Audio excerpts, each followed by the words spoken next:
Welcome back to another edition of my How to Get Into. This is a series where I'm able to take a little bit of a bird's eye view of a particular artist or band and talk about their entire discography, how their albums kind of influence one another.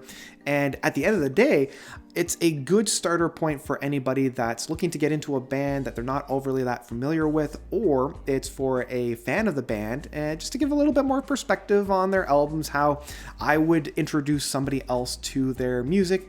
Let's kind of put them into a different type of context. So the whole scheme of this is where I would start a new listener to a band off, and then where that album would branch out to, depending on what connects with that particular album or what doesn't connect. And so we're looking at today Between the Buried and Me.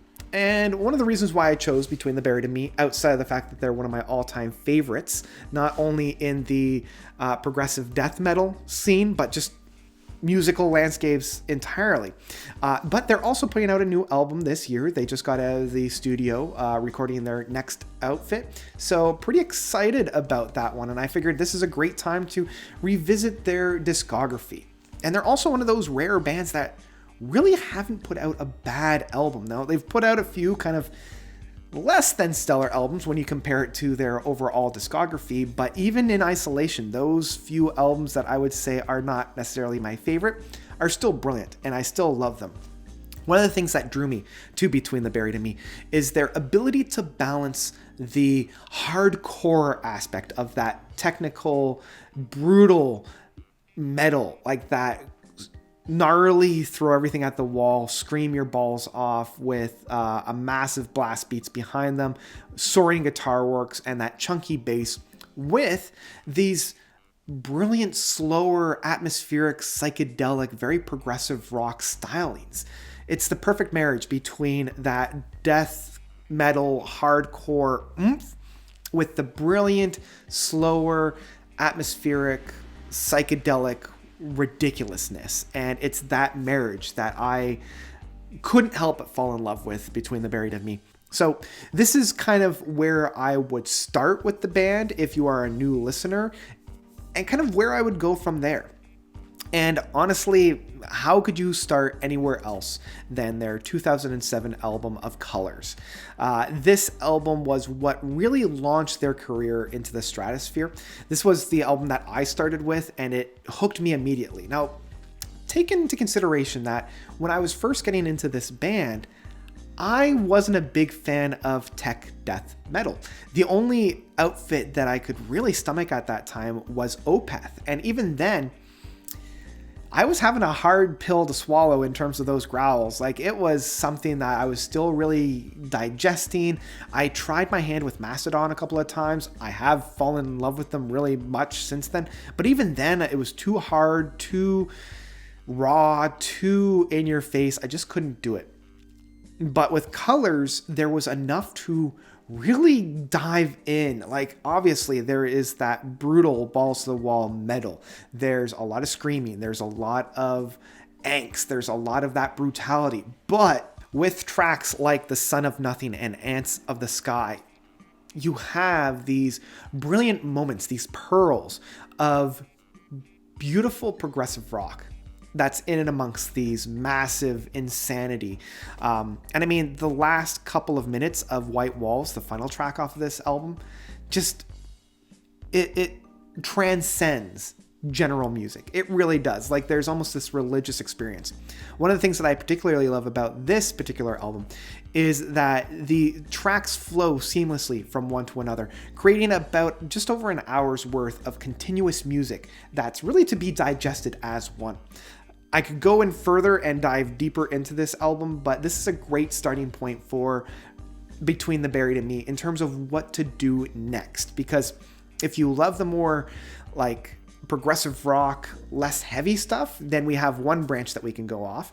If you are liking more of that death metal powerhouse, just raw energy, then we have another branch that we can go off. And if you like this and you just want more, then I have a separate branch to go off. So looking from these kind of outlets and where we wanted to go from there, let's choose the first, kind of more of the progressive rock side of things, like the more proggy aspects.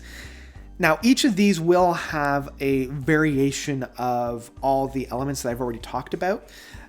It's the degree to which. So in terms of the progressive rock, if you're looking for more of like a proggy outfit, less hard stuff, like if you were like me at that time and brutal prog was just a little too much for you, I would recommend Coma Eclectic and Automata Volumes 1 and 2. Now, both of these albums have like some harder stuff, and Automata 1 and 2 have probably more hard-hitting stuff. But at the end, both of these, like all of their albums, are concept albums in approach. They all tell a very linear narrative storyline. I do feel like Coma Eclectic has more meaty singles off of it. The second track of The Coma Machine is one of my all-time favorite prog tracks. Like, not even just metal tracks, but like prog pieces.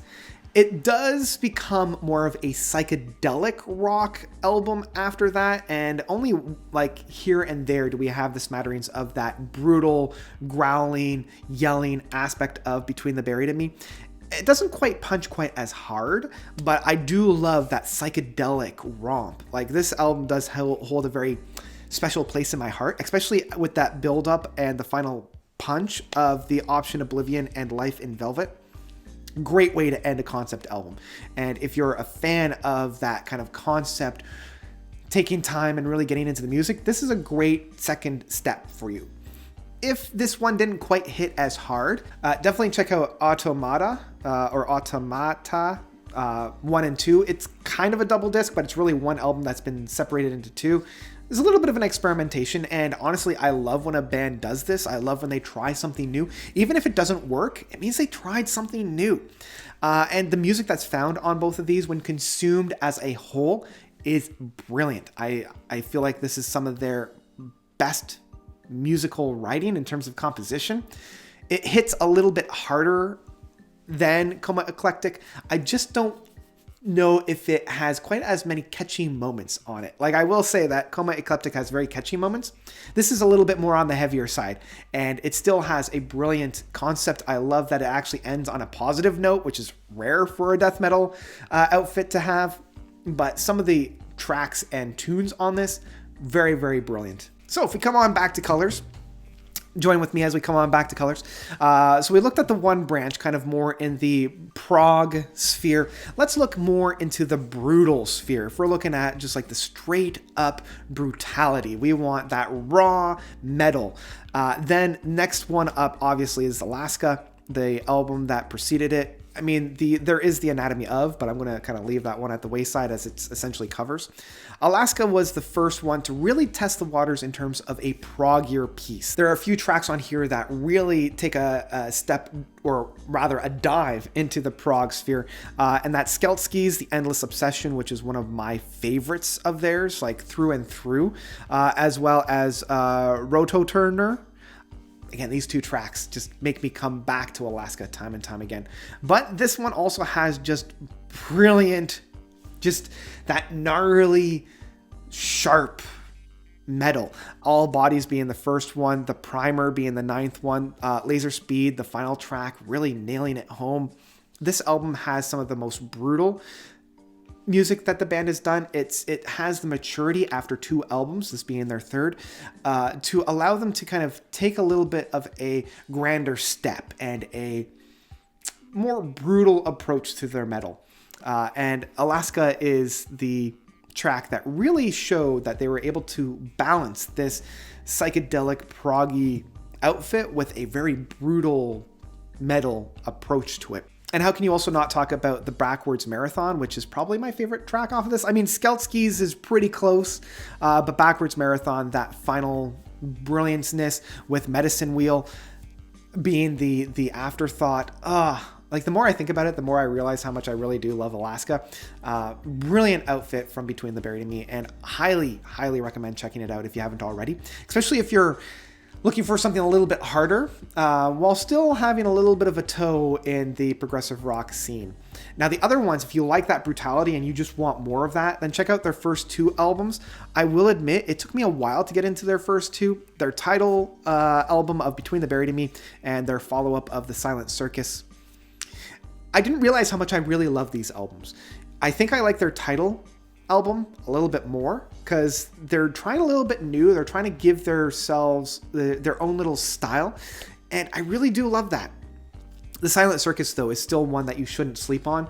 I didn't really get into this until maybe this year when I was getting into Between the Buried and Me again, and I wanted to really get deeper into their music. And so I went back and I listened to their first 2 albums because they recently remixed them, and it sounds fantastic. They're a little bit more brutal in approach. They're a little bit more raw. I mean, they're a new band, but you can tell the boys have the chops. They have the talent.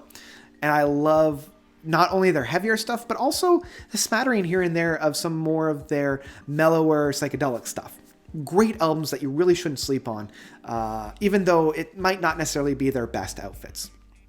Okay, so we've kind of dove in a little bit deeper into their harder stuff. Let's take a step back. Let's get back into Colors, and let's dive into that final one. If you liked Colors, this is your next step. Essentially, the predecessing sister album from Colors, Parallax Part 2, the Future Sequence. Now this one is probably one of their best outfits to date. Even though I would start with Colors, I feel like the Parallax Part 2 is one of their best albums. It's Colors, The Great Misdirect, which I'm going to be talking about in a second, and the Parallax Part 2. These 3, bam, bam, bam, just brilliant. If you listen to only these 3, just fantastic. But if you listen to Colors and you just want more, go to the Parallax Part 2. And start off with the EP that kind of started it all off, which is Parallax Part 1, the Hypersleep Dialogues. It is a lot of a brutal approach. There's not a whole lot of psychedelic stuff on it. There's not a whole lot of breather on it. It is just balls to the wall insane. And I love the presentation of this relentless, you're holding onto a fish. You're just trying to keep hold of it. And the Parallax Part 2 has some of the meatiest, most psychedelic and brutal approach to theirs. Starting this all off with Goodbye to Everything is a great way to open up this album. I love Lay Your Ghost to Rest, probably my favorite Between the Buried and Me track. When I first heard this, I remember tears streaming down my face because of how brilliant it was. I was just mwah, mwah. I do think that they get a little too lost in their own concept where the beginning piece, their beginning theme, is reintroduced at the end as this big new concept.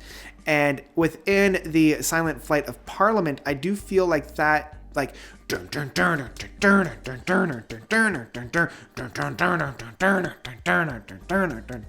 do feel like that theme gets in the way of a brilliant play out when we do have that big build up at the end.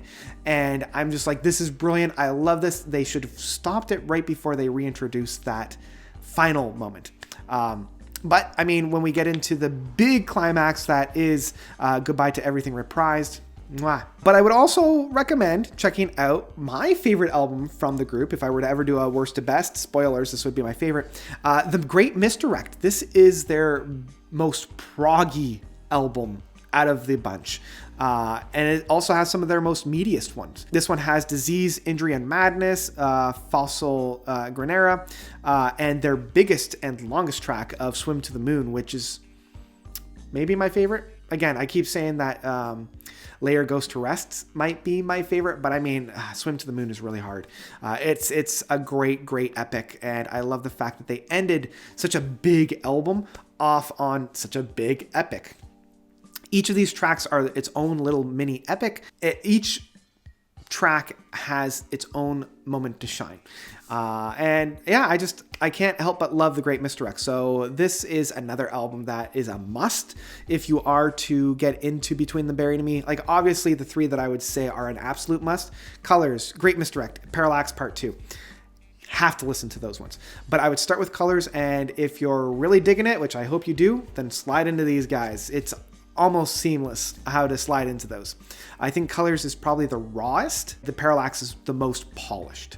So there's my kind of overview of Between the Buried and Me's discography. Really excited about their new release coming out. What do you think about this? Which one would you start a new listener off with, and why? Which ones would you kind of take your next steps for? And yeah, let me know about your thoughts about this by commenting down below. Also, if you like what you see and you want to help support me, check out my Patreon. I've left the link down below to have a little donation. Even $1 a month helps out a lot, and you get early access to some of these bigger videos like this one right here. My patrons are seeing it 2 whole days before the release. So hi, and thank you for supporting me. You also get your name in the end credits that go over here, as well as a shout out on my live streams. And depending on the amount, you get to get me to listen to things. So all good things. And also check out my podcast, Quid Prog Quo. Having a blast doing that. I'm uploading once every 2 weeks rather than once every week. Just ran out of steam. Yeah, that's pretty much about it. That's all I've got. So I'm going to end it here. Thank you guys so much for watching. As always, you guys are definitely the best. And until next time, notes out.